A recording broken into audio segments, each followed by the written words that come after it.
एक बार हमने कथा में कहा था, आप लोगों के स्मरण में है कि नहीं है हमको नहीं मालूम, पर शिव महापुराण के इस सुंदर स्कंद भाग में, कौमार्य भाग में यदि आप पढ़ेंगे तो आपको मिलेगा। शिव जी पे चढ़े हुए जल का आचमन जो व्यक्ति रोज करता है उसकी वाणी सत्य होना प्रारंभ हो जाता है। शंकर भगवान के बेल वृक्ष की, बेलपत्री का अगर कोई वृक्ष है तुम्हारे घर में, बेलपत्री का यदि कोई पौधा है, बेल वृक्ष है तुम्हारे घर के अंदर, तुम्हारे घर के बाहर कोई बेलपत्री का पौधा है, कोई मंदिर के बाहर बेलपत्री का पौधा है या बेलपत्री का वृक्ष है, कोई व्यक्ति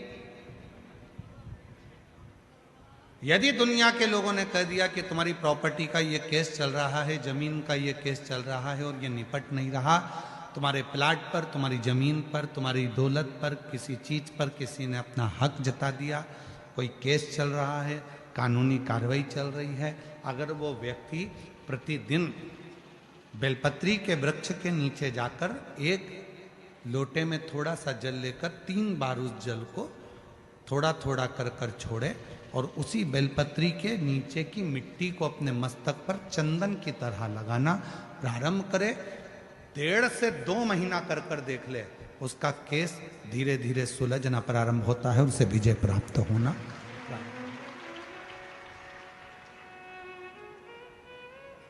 बेलपत्री के वृक्ष की साधना करा करो, कभी कभी करा करो तुम। माताओं से मेरा निवेदन और मेरी जीजियों से, जीजाओं से, मेरी बेटियों से, बेटाओं से, मेरे बुजुर्ग माँ बाप से निवेदन करो, बेलपत्र के वृक्ष की साधना फल जरूर देती है। उसका प्रमाण है, देखो पत्र आए। मेरा नाम सोनू गणेश बारी है। मैं बाला सावंगी तहसील भोकरदन जिला जालना का रहने वाला हूँ। कहीं बैठे हो तो हाथ हिला सकते हैं, और अगर हम पढ़ने में कुछ गलती करी हो तो आप लोग भी एलईडी पर या टीवी पर पढ़ सकते हैं। मेरा नाम सोनू गणेश बारी है। मैं बालसावंगी तहसील भोकरदन जिला जालना का रहने वाला हूँ। बाबा भोले बाबा का मैं क्या गुणगान करूं। मैंने अपनी नौकरी के लिए बहुत प्रयास किया लेकिन मेरी नौकरी नहीं लगी। मैंने अपनी नौकरी के लिए बहुत प्रयास किया पर लेकिन नौकरी नहीं लगी। तब मेरी माताजी ने मेरी नौकरी के लिए पशुपतिनाथ का व्रत 2 बार किया और मुझसे कहा कि तू बेलपत्री के वृक्ष के नीचे जाया कर, वहां के जल चढ़ाकर मिट्टी को मस्तक से लगाया कर, तुझे विजय प्राप्त होगी। मैंने भी वही कर्म चालू करा और बाबा की कृपा से आज मेरी नौकरी मिलिट्री में लग गई है। मैं सरकारी पद पर नियुक्त हो गया हूं। बाबा को प्रणाम करने के लिए आया। एक पत्र और देखिए। सीताबाई उत्तम गायकवाड़, मैं बिप्री बूटा पाचोरा जिला जलगांव की रहने वाली हूँ। कहीं बैठी हो तो हाथ हिला सकती हैं और बेलपत्र लेने के लिए आ सकते, जिनके पत्र पढ़े जा रहे हैं वो आ सकते हैं। सीताबाई उत्तम गायकवाड़ में बिप्री बूटा पाचोरा जिला जलगांव की। मेरा बेटा 2 साल से पुलिस की नौकरी के लिए अप्लाई कर रहा था पर नहीं हुआ, फेल हो जाता था, परेशान हो गया। तब मैंने अपने बेटे से कहा कि वो सियोर वाला बाबा कहता है, प्रदीप मिश्रा जी शिव पुराण सुनाते हैं और सभी परेशानियों का हल 1 लोटा जल बताते हैं, तू कर। 1 लोटा जल लेकर जा, थोड़ा जल शिव जी को चढ़ाकर उसमें से थोड़ा जल बेलपत्र को चढ़ा। मैंने बेटे ने वही करना प्रारंभ करा। श्री शिवाय नमस्तुभ्यम का जप चालू किया और 1 लोटा जल चढ़ाकर मैं अपने बेटे को भी दे देती थी जलाचमन करने को और मेरा बेटा भी जल चढ़ाता था।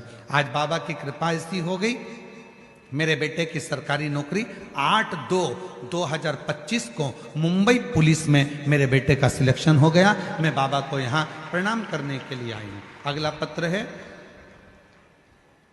सो पुष्पा कैलाश नेरकर, नासिक नसीराबाद तालुका जिला जलगांव से आई हैं। मेरा मोबाइल नंबर ये है। बाबा 2013 से रोज मंदिर जाती हूँ, बाबा को प्रणाम करती हूँ, पर कथा के बारे में इतना नहीं जानती थी। आज बाबा की कृपा से शिव जी को पहचानने लगी, बाबा को अपना बाप मानने लगी। मेरा बेटा मेघराज नेरकर स्टेनोग्राफर के पद पर है।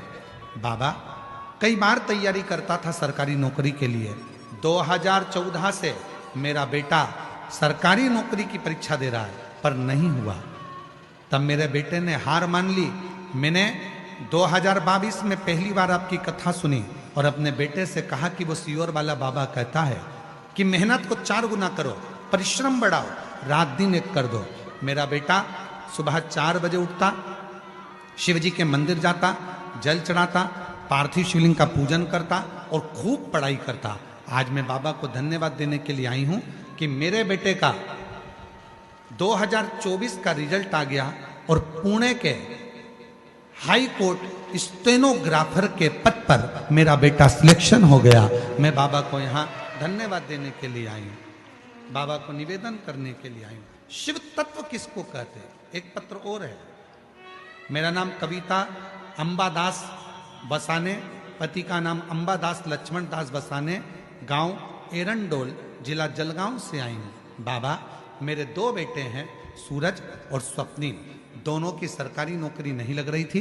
तब मेरे बेटे को मैंने कहा, सियोर वाला बाबा कहता है कि मेहनत 4 गुना करो, शिव जी की आराधना करो, बेलपत्री के वृक्ष के नीचे रोज जल चढ़ाओ, उसकी मिट्टी को सिर पर लगाओ। आज मेरे दोनों बेटों की सरकारी नौकरी लग गई। मैं बाबा को यहाँ प्रणाम करने के लिए आई हूँ। कहीं बैठे हों, जिन जिन के पत्र पढ़े हैं वो आ सकते हैं। शिव साधना का फल मिलता है।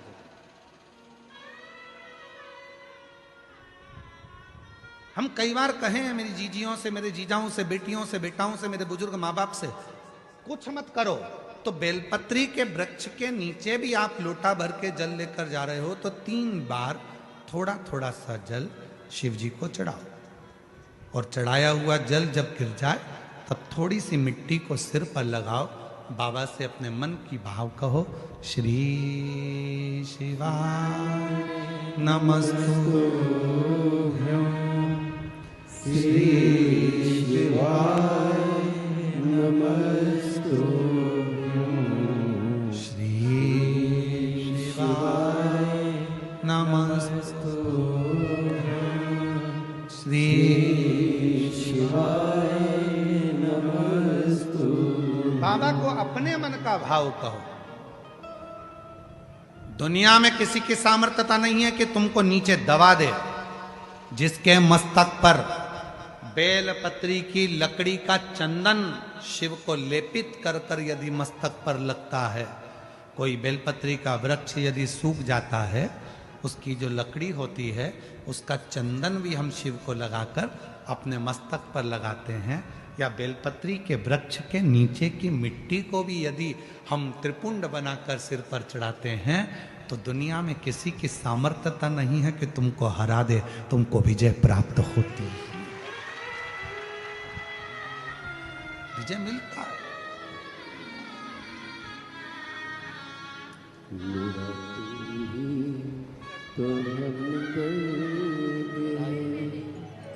तो जिसे हर दर्द कहता हूँ।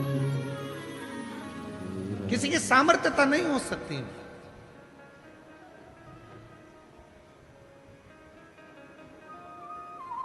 और इतना मालूम होने के बाद भी अगर लोग भटक रहे हैं, कोई कह दे वहां चले जाओ, वहां से ये काम हो जाएगा, कोई कह दिया वहां चले जाओ, वहां से कोई ये काम हो जाएगा। आडंबर में मत फंसो, ढोंग प्रपंच में मत फंसो। दुनिया में किसी की हिम्मत नहीं है, किसी की सामर्थ्यता नहीं है कि तुम्हारे दुख को काट दे। तुम्हारा दुख तुम खुद काटोगे, कोई नहीं काट सकता। अपनी मेहनत अपने को करना है, अपना परिश्रम अपने को करना है, अपना दुख अपने को काटना है। हमने पहले भी कथा में कहा, अपने को खांसी आई अपने को खांसना है, अपने को छींक आई अपने को छींकना है। किसी की सामर्थ्यता नहीं है कि कोई दुख काट दे, खुद काटोगे। और खुद दुख कैसे काटोगे? एक लोटा जल, बोल बम का नारा है, श्री शिवाय हार बस अपना भाव, अपना विश्वास, अपनी दृढ़ता को बढ़ाओगे, धीरे धीरे दुख कटता जाए, कटे, वाणी सिद्ध हो जाती है। जिसने प्रतिदिन भगवान शंकर पे चढ़े हुए जल का आचमन करा है, उसकी जिह्वा सिद्ध हो जाती। जिसने रोज शिव पे चढ़ी हुई बेलपत्री का एक छोटे से छोटा अंश भी प्रतिदिन अपनी जिह्वा पर लिया है, खाया है, उसकी जिह्वा सिद्ध हो जाती। जिह्वा सिद्ध क्यों गुरुजी? इसका कोई प्रमाण मिलता है क्या कि जिसने बेलपत्री खाई हो और उसकी जिह्वा सिद्ध हो गई? जिसने शिव जी का जल पिया हो और उसकी जिह्वा सिद्ध हो गई हो? उसकी कथा चल रही है, चंद्रशेखर महादेव की कथा चल रही है।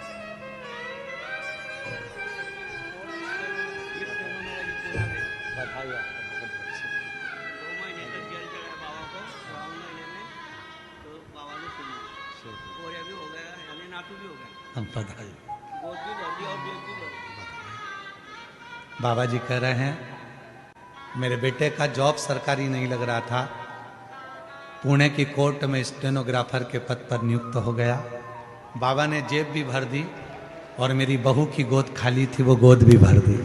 बाबा ने शिव पर चढ़े हुए जल पीने से जिह्वा सिद्ध हो जाती।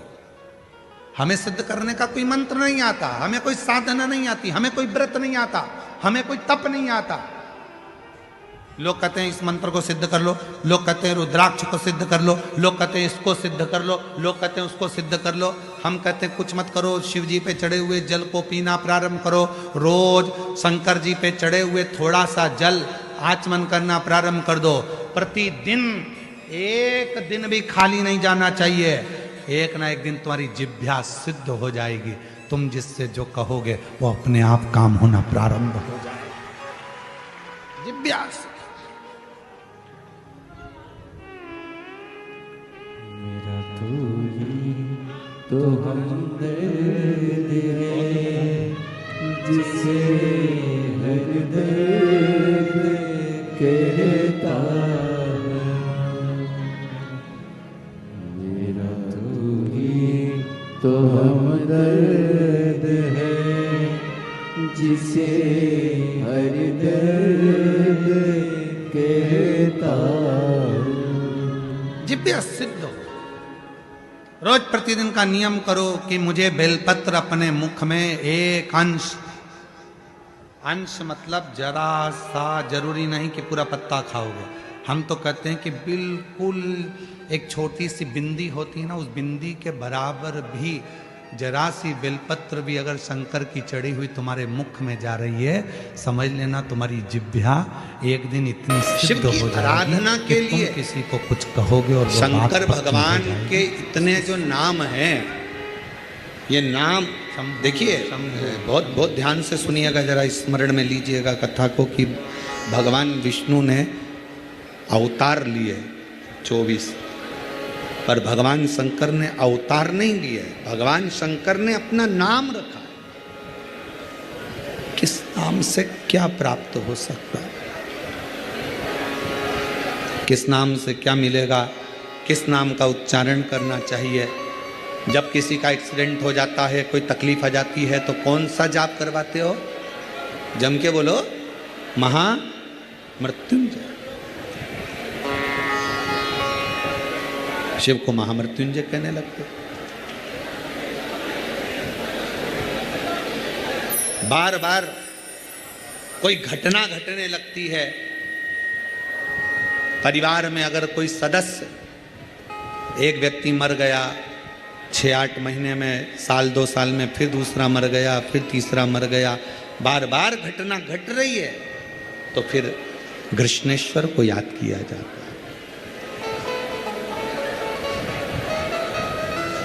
घड़े पर घड़ा और कृष्णेश्वर का नाम लेकर जब दो, वो घड़ा पे घड़ा, आप लोग इधर राजस्थान में तो ज़्यादा चलता ही है, घड़े पर घड़ा, मतलब एक जो लोटा होता है पानी का कलश, उसके ऊपर दूसरा कलश रखा जाता है और वो दोनों कलश एक साथ लेकर जाते हैं शिव के मंदिर में। एक के ऊपर एक रखा, अलग अलग नहीं, एक के ऊपर एक रखा। वो जिसके घर में घटनाएं ज़्यादा घटती हो, बार बार ऐसा लगता है कि एक्सीडेंट हो रहा है, ये गाड़ी तो अभी ली थी, फिर एक्सीडेंट हो गया, फिर हो गया, फिर हो गया, बार बार कोई लड़का बच्चा ऊपर से गिर गया, नीचे से गिर गया, ये हो गया, घटना यदि बार बार घट रही है तो कृष्णेश्वर महादेव का स्मरण कराएं। एक घड़े पर दूसरा घड़ा, कृष्णेश्वर महादेव का नाम लेकर घर से निकला जाता है और पूरे घर में भ्रमण कर कर उस जल को घड़े पर घड़ा रखकर भगवान शंकर को पहले आगे के घड़े का जल चढ़ाया जाता है, फिर नीचे के घड़े का जल चढ़ाया जाता है। एक बार यदि भूलवश भी अगर कोई प्रदोष के दिन या सोमवार की अष्टमी के दिन कृष्णेश्वर